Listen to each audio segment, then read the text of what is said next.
Everyone, and good afternoon or good morning, depending on where you are.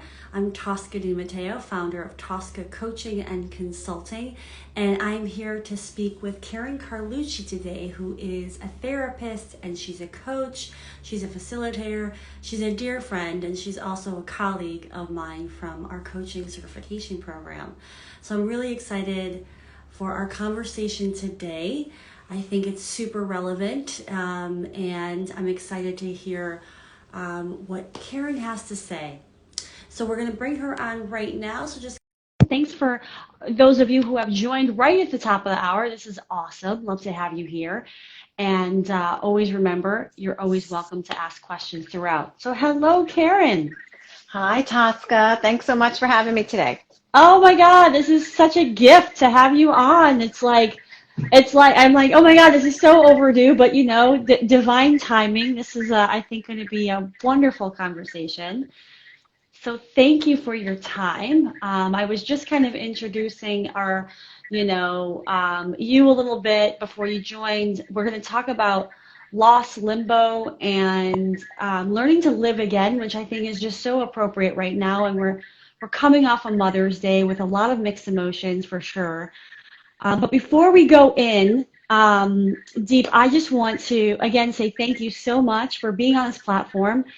And I just want to pass it over to you to introduce yourself. You are like the queen of resilience, and whatever you want to share about your journey and what brings you to this moment, it's just the floor is yours.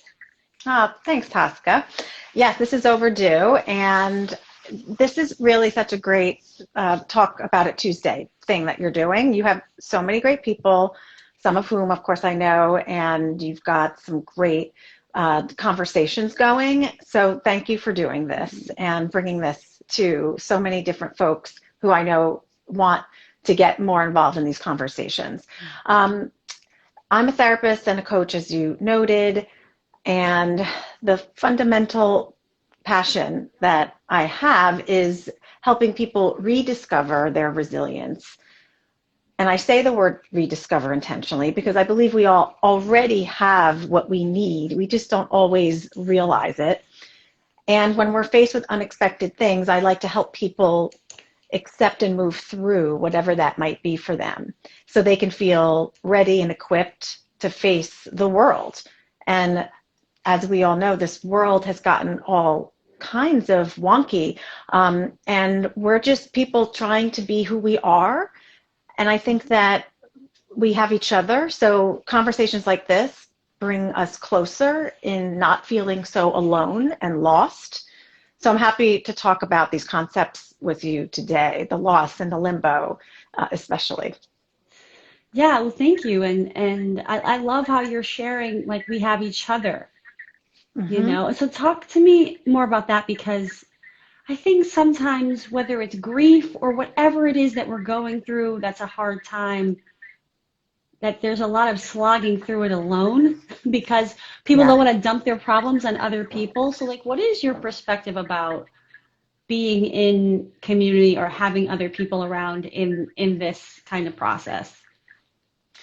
So community is huge. And I think this past year plus, we got reconnected with ourselves and our home environments, of course, and whoever we may live with, if we do live with others, with our pets, if we have pets. But the community, I think, got a little bit lost. We definitely were still needing to go out into our community for many reasons, and there's always opportunities to connect with community. But I think I'm sensing myself and with people I'm talking with personally and also clients, I'm sensing that we're all pretty hungry to be together again in some way that we feel safe and comfortable with. And I do think this needs to be perhaps incremental or gradual, that we all feel that we have an individual choice in how we approach getting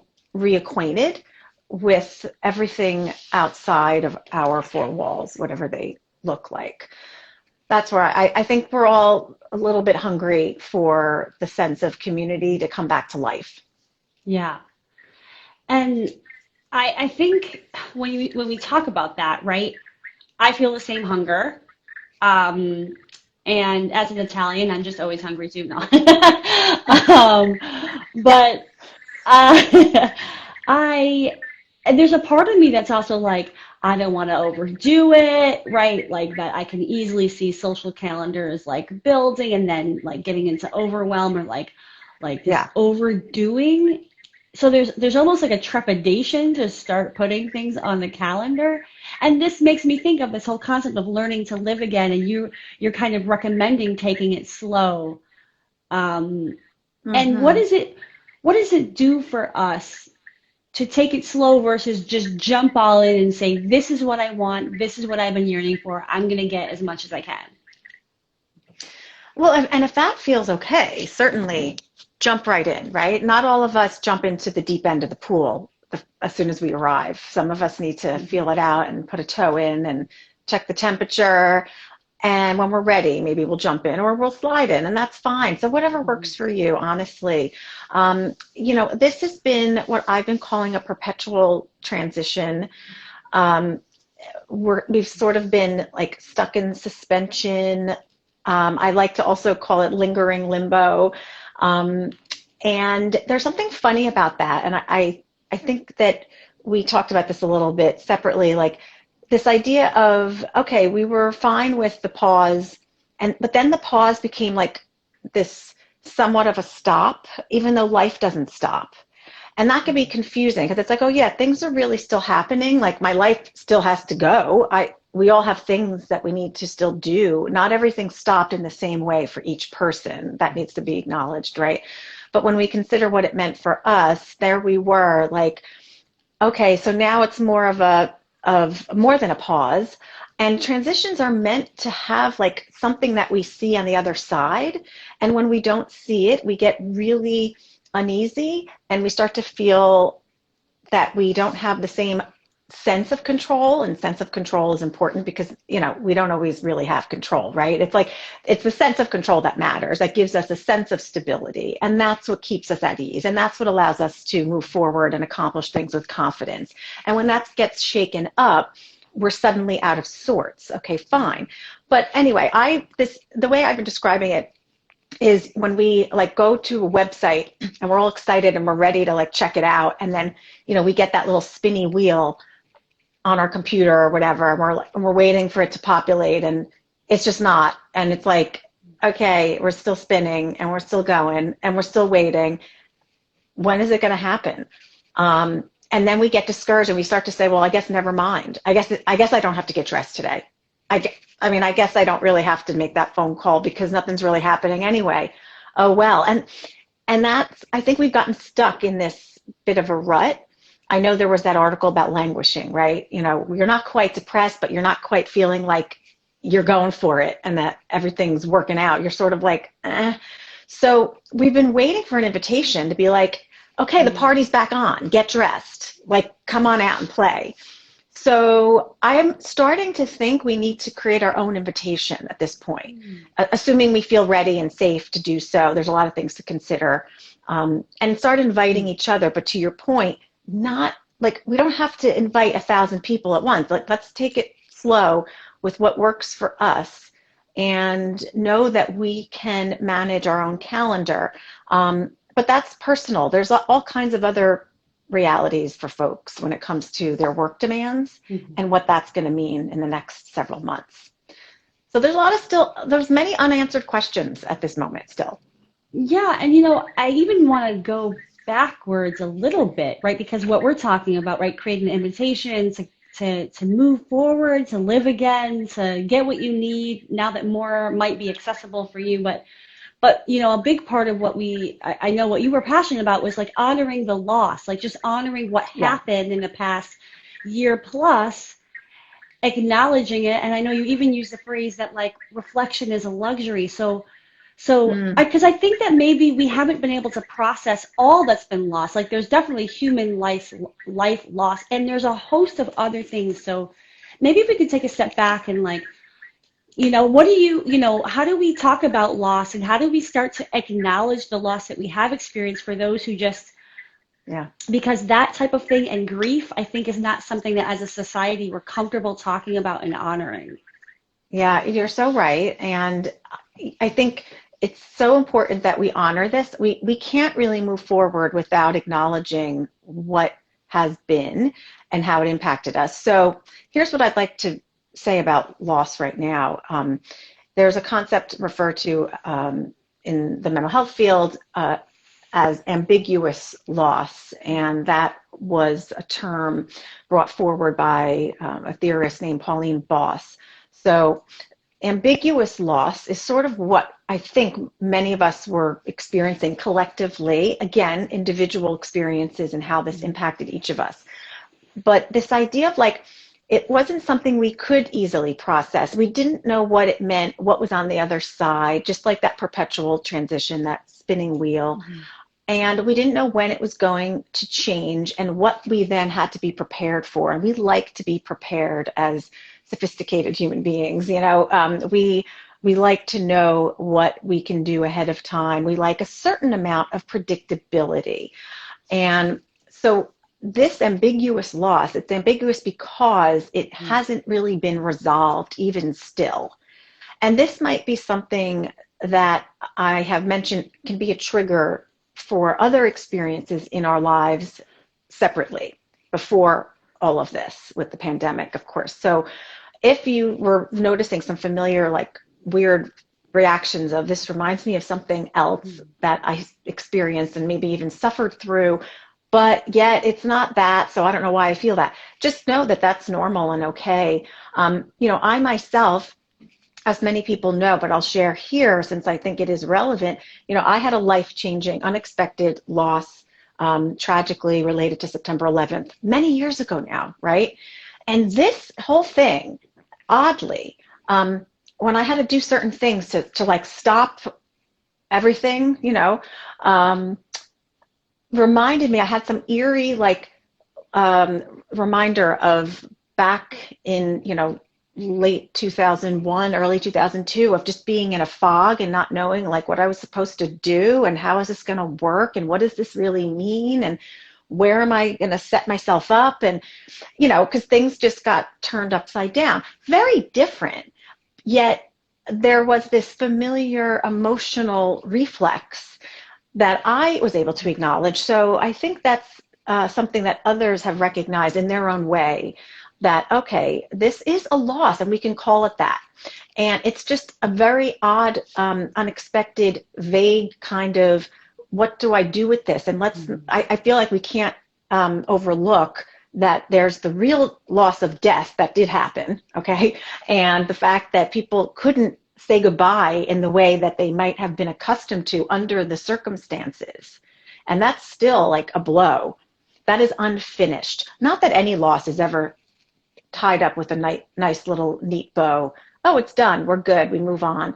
No, it's always complicated. But this was a whole layer of, wait, when do we really get a chance to make sense of this in the only way that we may have known how before? And that was stolen. And on top of that real loss of life, there was the loss of our routines, the loss of what we like to do, the loss of who we were on a Monday through Friday, maybe. And I call those like the intangibles, these things that maybe you can't reach out and hug them, but they matter to you. And we form attachments. And those attachments are how we make sense of ourselves in relation to these other things, not just people. People are most important, clearly. But I just think that there's so much there when it comes to understanding what this has meant with the loss and then being in this limbo and asking ourselves, like, what do I want next? How can I bring this all together for myself? And I love, like, yeah, identifying routine as a loss, right? Like, yeah, and who we were, and especially, for example, if you identify as a traveler and a nomad, and all of a sudden, right, that identity is lost. And it also makes me think of, clearly we're talking a lot about the pandemic, but obviously there was a lot of other things right, Yeah. going on in this time frame, um, of other triggers, with the racial unrest, with the I'm not saying that right, social justice, Uh-huh. issues come to the forefront, um, and the political things. I mean, oh God, it was only January, right? It feels like a lifetime Right. ago where we were dealing with that stuff. But like, what about that? Like, what about loss in those situations? Like, Mm-hmm. I don't know how to articulate it, but I'm sure different people are experiencing different types of loss with those things.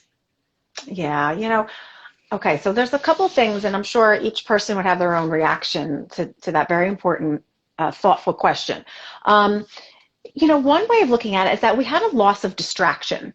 Mm. Meaning, like, I got to rush out the door, I got to pick up the kids, I got to, bring the dog to, here, and I got to clean this, and I got to do that, and there was this sudden like quietness in our lives personally, to some extent again, and then that I think allowed us all to be much more tuned into other very important events that were unfolding. So the loss of distraction, I think, exposed us more to having to really face certain things and acknowledge them, and to have, there was this like collective awareness that very important movements were happening in our society and beyond. And we then were left with a new set of questions to ask ourselves that maybe we wouldn't have been as tuned into if life was like rushing by as it normally would have been, without everything coming, or many things coming to a slowdown, right? So there's that perspective. And then there's, like, I think for some folks, a loss of like just what they thought they had already made sense of, Mm. you know? And then it was like, oh gosh, now I have to relearn. What does this mean? What does that say about me? And facing that and the loss of life. But no, that I thought I had myself figured out. I thought I already reconciled this. So a loss of what we might have just been assuming was done.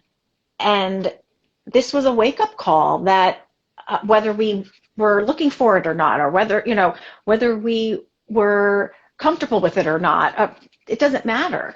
I think that was something that, it was interesting how all of these things collided.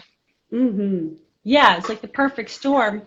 And I think what's interesting, and as I talk to people, and I imagine you have the same, right? There are some folks out there that are like, this past year was such a blessing, and then there's guilt associated with seeing it that Mm. way. And then there are other people, right, that it was just complete, tragedy and everything else. And so I think that's what's interesting about processing, right? Which is, I'm wondering your thoughts on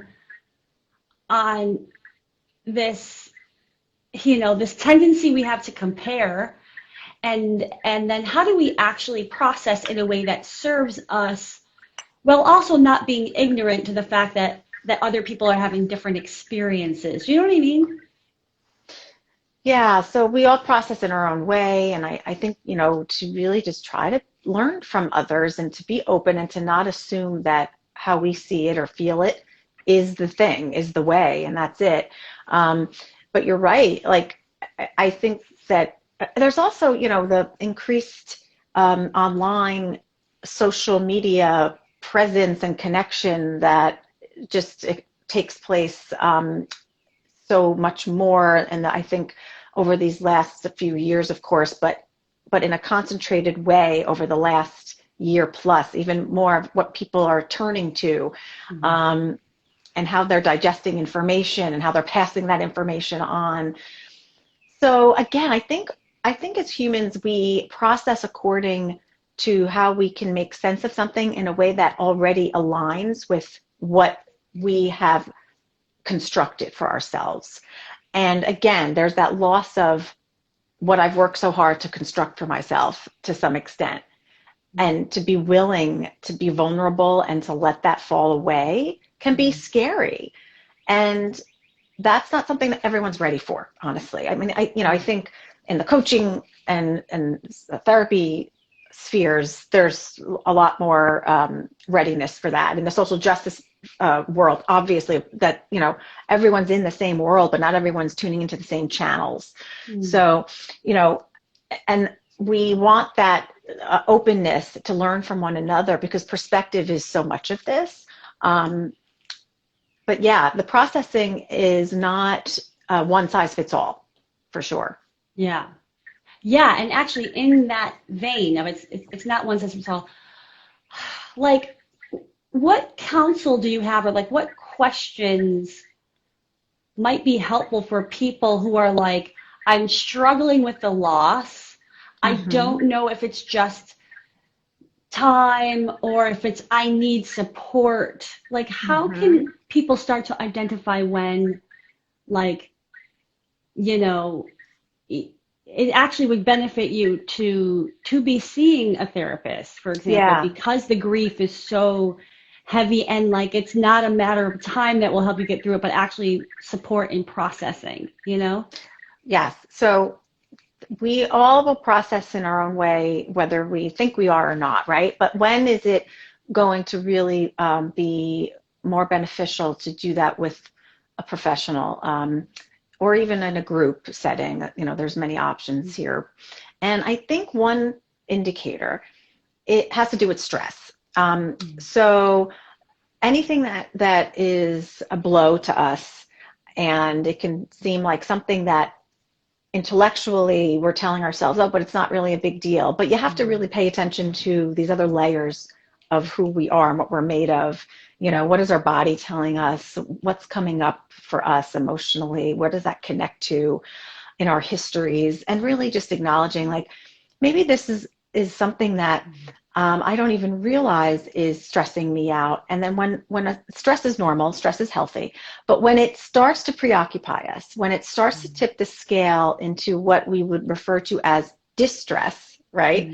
Being in distress, that's when it's, I think, very appropriate to say, hey, I could use some support here. I need to sort of like sort this out, make sense of it, be in a place where I can tolerate it and let it wash over me, not avoid it, and feel that I'm in a someone's hands who can let me do that, and I won't self-destruct. I mean, I think, you know, we're all afraid that we're just going to implode if we feel too many things at once. And it's true, you know, we regulate our emotions to get through the day, but we might need to really let some of them overflow to just get out into the open and let someone else absorb it, so we don't feel like we're the only one. And that's what therapy can do. You know, it can absorb what's too much for the other person, because that person is equipped to hold it for you, because it's not their stuff. That's why we can do it. You know, I mean, we all have our stuff, right? Like, therapists go to therapists. So, you know, we know how to put it in its place. And then obviously, you know, all the different types of coaching that's available too could be appropriate. So it just depends.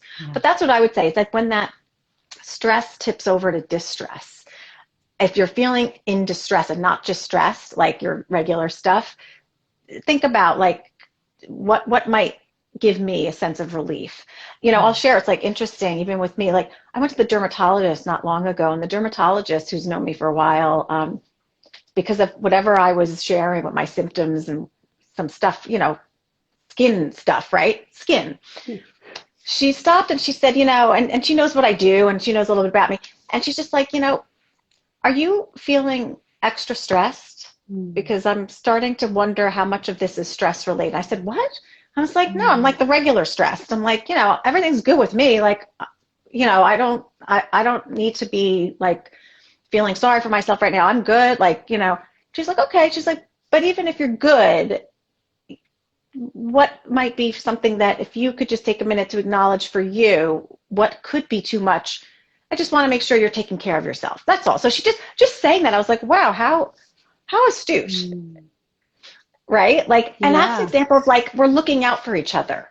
I mean, she didn't have to go there, you know, but she just wanted to bring it to my attention and say, hey, just don't forget about you. Like, this might be taking a toll, and you're not even calculating it yet. And it's your body's telling you something. Oh, Yes. okay, maybe you're right. Yeah, so maybe you're right. Maybe I do have to just kind of like get back to some other stuff and acknowledge that, yeah, in my own way, this has been difficult. like, yeah, this is such a synchronicity for me because I feel like I've been having conversations around this the difficulty of actually understanding and assessing your own stress level. Yeah. And I don't know if that's because we we're kind of operating at such a high level of stress anyway in this society, Hmm. and that we don't even see it in ourselves anymore, or maybe we get more, maybe I'm speaking for myself, or maybe we get more um, clever, Yep. right, around stuffing the stress, and it shows up in different ways that Yeah. we're not used to, or we can't, it's harder to point to it and say, that's, like, that's kind of a stress reaction. You know what I mean? Totally. I think I'm going to guess everyone who's going to be listening or is listening can relate to what you just said. You know, I mean, to be stressed is to be alive. I mean, this is Hmm. part of life. I like to say that stress is like a spice, like you want the right amount for whatever it is that you're about to enjoy, like has enough flavor, but if it has too much, you can't eat it. It takes the fun Mm. out of it. But if it's too bland, if you have not enough, you're like, oh, okay, I'm underwhelmed. So listen, we want the perfect meal, right? Like we want it to Yes. be every day, Not I too want salty. Come on. And a no, lot of garlic. There can never be enough garlic. right. And don't skimp on the Parmesan cheese. So like we want all the things that we want, and then we don't Mm. realize that well, that's actually a lot to ask, so we can get close to it, but to just let that be acknowledged that we might be carrying more than the Mm. usual. So I think accepting that is a big deal, and then also making friends with the stress. Mhm. Like Mhm. let's not see it as Mm. the enemy. Like let's Mm. see it as, okay, it's trying to tell me something. It's looking out for me, wants me to know something. I mean, I apply this to anxiety when Mhm. folks in therapy are dealing with a lot of anxiety, which of course can be stemmed from stress and overwhelm.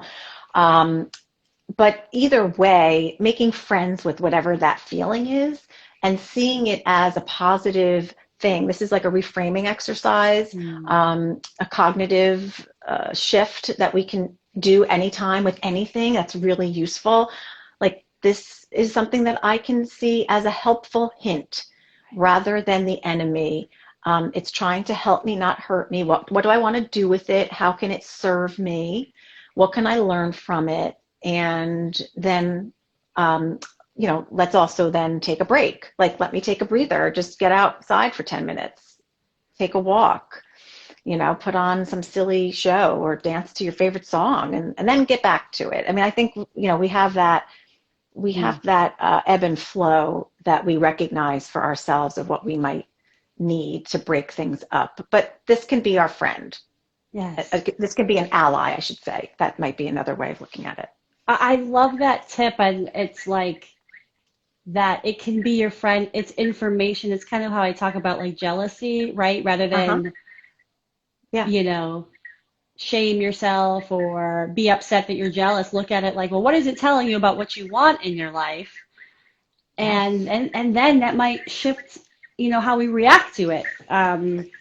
Yeah, that's very useful information. And to your point, we don't have to judge ourselves for whatever it is we're feeling, honestly. Right. What's the point? Right? We don't have to beat ourselves up. Just acknowledge, okay, what is that? Let me check in on that. And then what can I do with that? Yeah, if people take nothing else away from this whole conversation, I feel like that comment alone can be life changing. Like, if you can just not judge yourself for how you're feeling, your life will change dramatically.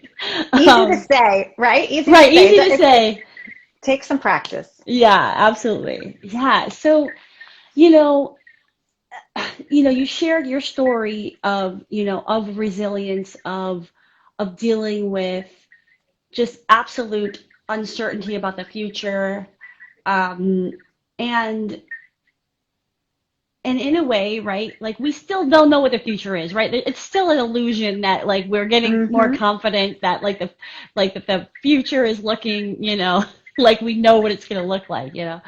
Mm-hmm. So having been through that total disruption and knowing, like you said, it's like perpetual transition.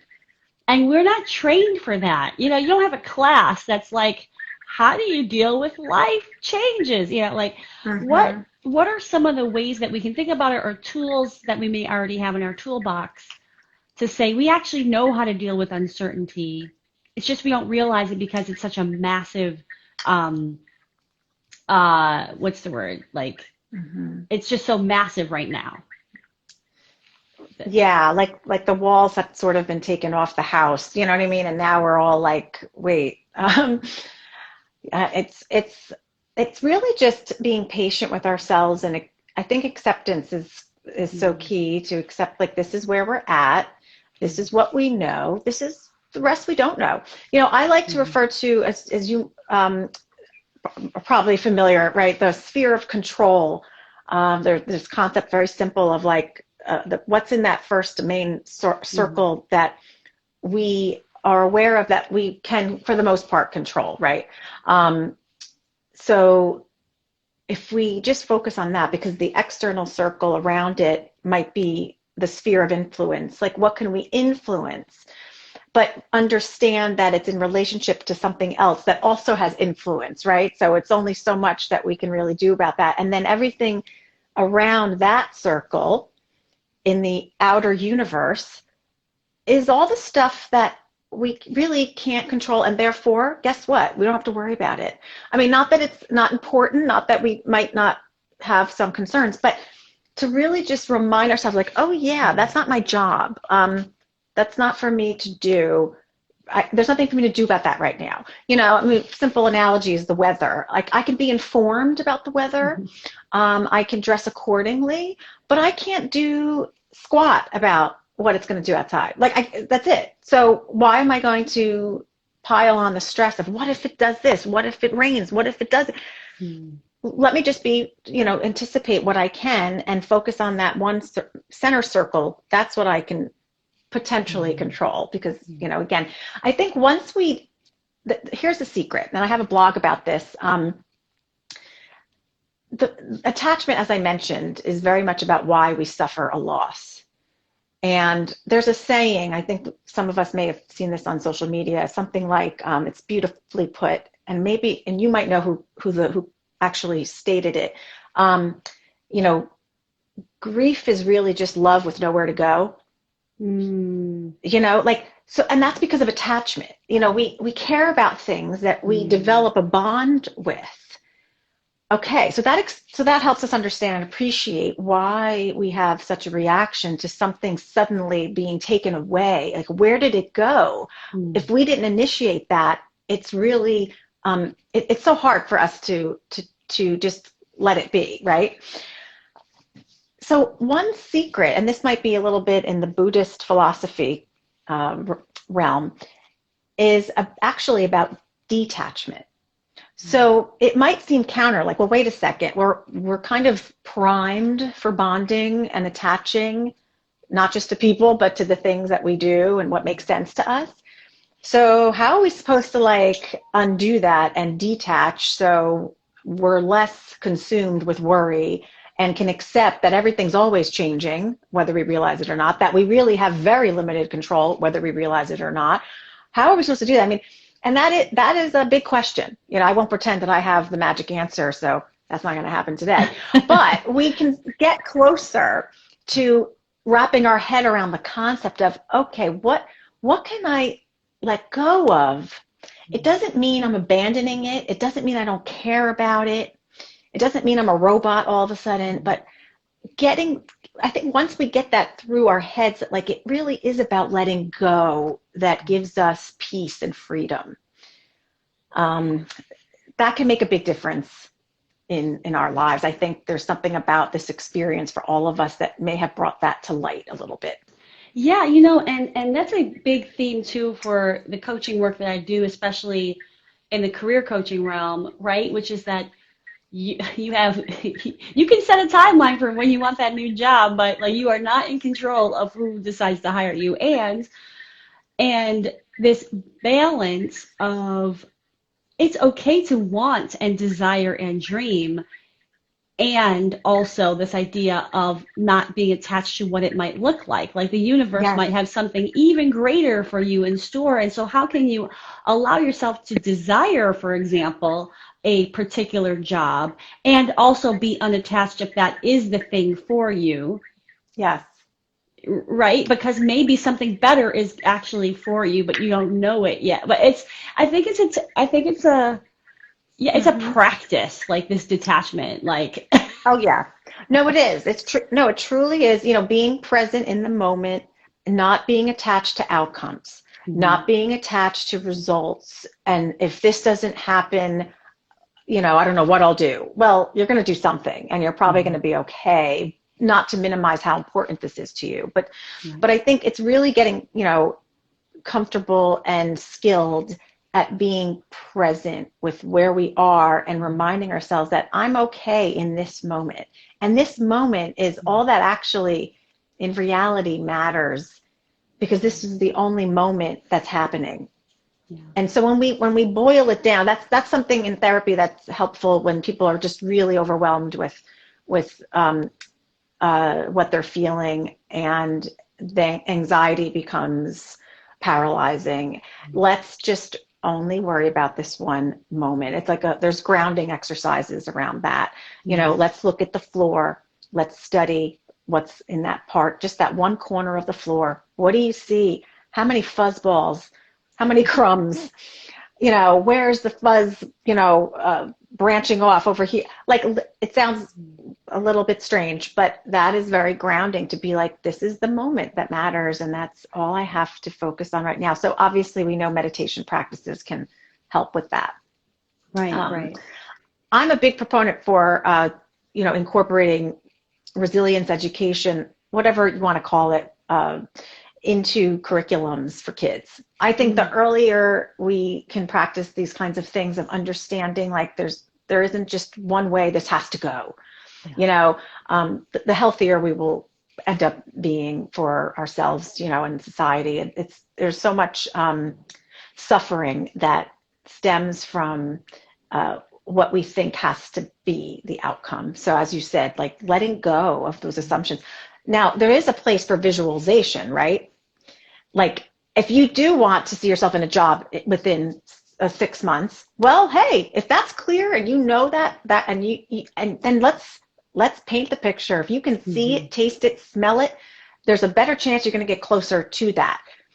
We just still can't be attached as if that's the only thing that can happen, otherwise I'm a loser. I mean, that type of self narrative is very, of course, self-defeating. So what can we do to find the balance in creating the future we want while still being present? Mm, Yeah, yes. there's a trick. Right. That's a whole talk about a Tuesday right there. Envisioning Yeah, the put that future on and the staying calendar. present. All right, part two is coming up, y'all. Um, and you know, it's interesting because, right, we've talked a little bit about loss, and I think limbo is in that uncertainty that we talked about, right? And then it's about like preparing for living, living now, learning to live again, right? And to me, what you said is just so apropos to that, which is what's the intention, right? And maybe you don't know what the vision is. Maybe it's too hard for you in this moment to. I think people think of vision and it feels like huge, and you have to know exactly what Mm-hmm. you want. Like I think there's a lot of junk with that, like myself Yes. included. But it's just like, hey, yeah, well, how do you intend to move forward in the next 3 months? Let's just call it that, like, or the summer, or like, Yeah. how do you want to feel?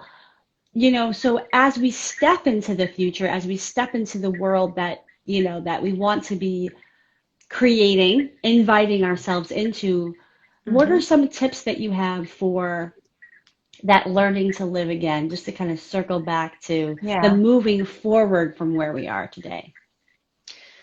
So, sometimes it's baby steps of, again, like taking it, maybe it's moment by moment, if we've been really knocked down. Mm-hmm. So maybe it's not even like a couple months. Maybe it's, what am I envisioning for today? And then maybe I'll try tomorrow. Fine. Um, and asking ourselves, what do I want to feel? What do I want to say about this day? And that doesn't mean, there's no suggestion there like, oh, it's got to be, something impressive. Like this isn't that kind of thing. This is, I want to just say that I had a day that I felt good about, like that I felt like I I did I did enough. I just want to feel like I did enough. Okay. So how do you know when you feel like you did enough? And I'm a big fan of having some kind of notebook that someone can just write these things down. And maybe it's just a key word, I mean, no pressure with journaling and all that.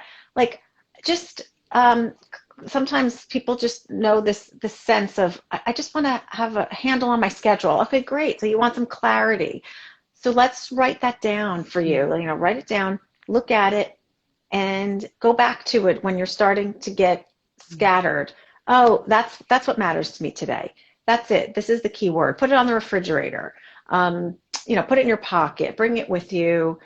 And I'm a fan of pen to paper in this sense because it's more of a cognitive exercise of what we can like connect to the brain that will actually give us a certain feeling and then lead to an eventual action that we might want to be doing. So I know we all use our phones and we have those little notepads, and that's great too. But pen and paper is my recommendation. So that's just a really basic, like, what do I want for this afternoon? And go with that. I love that. What a beautiful, simple, easy tip. And it makes me think of where, this is actually a new moon today. And so it also makes me think of even asking yourself, what do I want to let go of? Or what is no longer serving me going forward? Yeah. I think there's always something, like going back to the point about the letting go being a real, I think, magic key here. If we can let something go, if we can say, I realize that it was okay that was let go. It's okay. It was time. Again, this is reframing rather than, oh, why did that happen? What if I change my mind? I have what I need. I think when we remind ourselves that we have what we need in this moment, that's all we need, we are okay, it really makes a difference in dialing down the stress level, the anxiety, and the discomfort around not knowing what's next. Yes. And then, we don't have to know, actually. Yeah. We don't have to know what's next.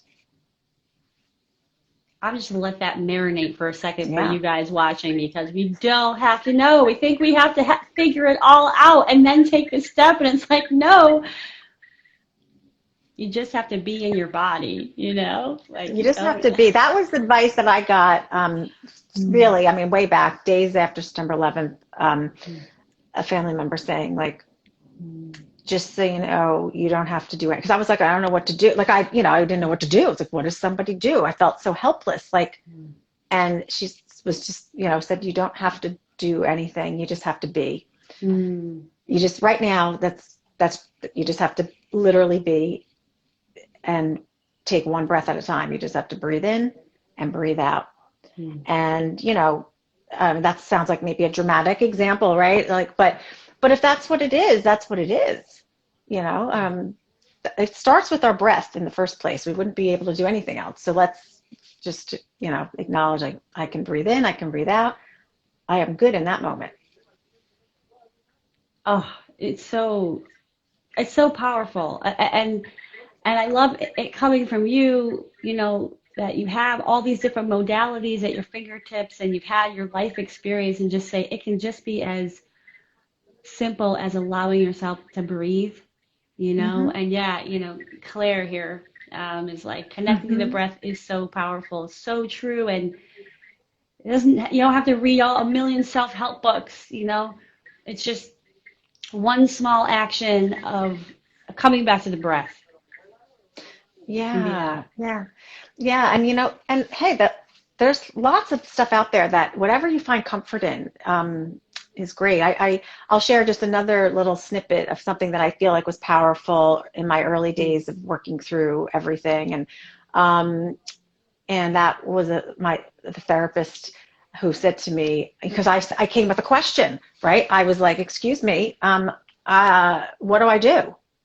I mean, I'm like literally expecting him to be like, okay, here's how you fix this. Here's how, okay. And he's like, I don't have an answer. There's nothing to do. And I said, what? And then and then he's like, the only thing I know is to talk. Like, because that's, I was there and he was like, is to talk. And I said, oh, so, all right, fine. So I'll tell you about this, I'll tell you my nightmare. Fine. So then you get to hear it. And it can seem like frustrating, like, excuse me, don't you have a better, here I am showing up at your doorstep, like the expert should know. So it's within us. This is what I mean with rediscovering our own resilience. No other person is going to hand us the thing that's going to be like, okay, now you're good. It's helping us find it. Oh, okay, so I can tolerate this. I can exist through this. I can then survive through this, and then yes, I can thrive again. But it's incremental. So we take our time and we look around and we remember that there are others that we can lean on when we need to. It's beautiful. Thank you for sharing that. Yeah.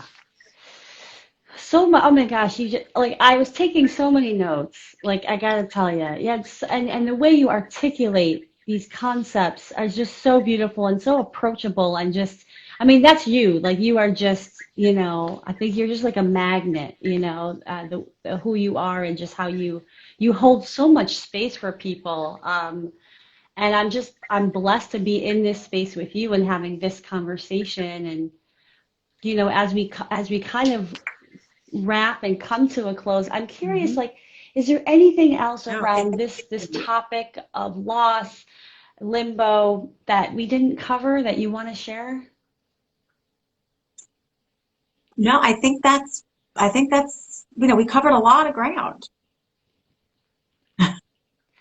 Yeah, we did. There was like so many good tips in here, and I hope, that this, for so many people who hit resistance with coaching, with therapy, that this might help see the door. It doesn't have to be scary. It's not scary. It's a conversation, regardless of the modality. And to that end, I'd love to, share more about your practice, about where people can find you, how you operate, whatever you want to share about the work that you do for those who might be interested in hearing more about that. Oh, sure. Well, you're welcome to find me at my website, KarenCarlucci.com.